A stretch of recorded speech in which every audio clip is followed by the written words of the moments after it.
we start by preparing our red onions.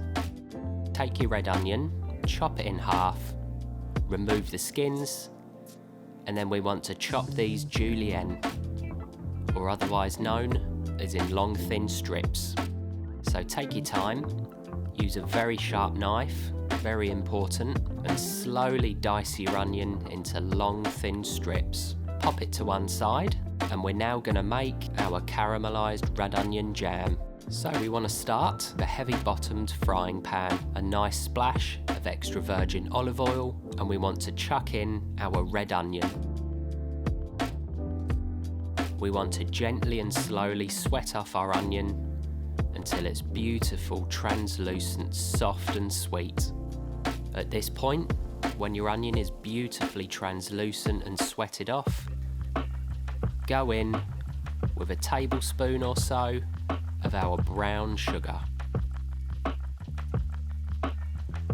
Gently caramelise off our brown sugar for a few minutes until it's beautiful, sticky, thick and gooey. At this point, we want to deglaze with a nice generous splash of balsamic vinegar. And now reduce down your vinegar until you're left with a really rich, thick, sticky, delicious jam. And then we want to pop our balsamic and onion jam to one side while we prepare our puff pastry. So take a dry board, flour generously, and there's no problem at all in using shop-bought puff pastry. One day I'll show you how to make your own, but for this recipe there's really no need to go to all the trouble. So take your pastry, and we want the tarts to be about 4 or 5 inches by about 8 to 10 inches squared, but you can make them whatever shape you like.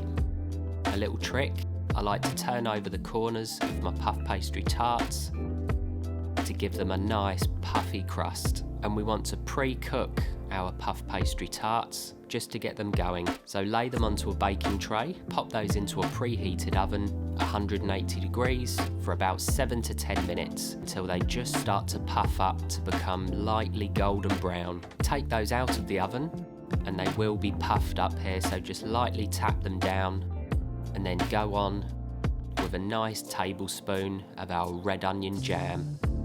Once we've got all of our tarts smothered in our beautiful sticky red onion jam, we need some beautiful rich goat's cheese.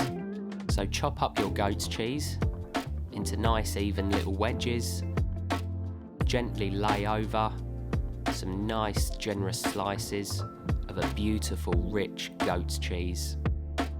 Now these go back into the oven for another 7 to 10 minutes until the cheese is beautifully baked off and the tarts are beautifully puffed up and golden brown.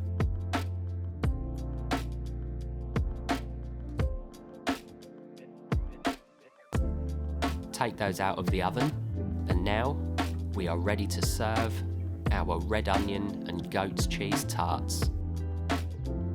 Beautiful as a lunchtime snack, a wonderful starter for a meal, or just a delicious snack that you can enjoy at any time. You really can't go wrong with my delicious red onion and goat's cheese tarts.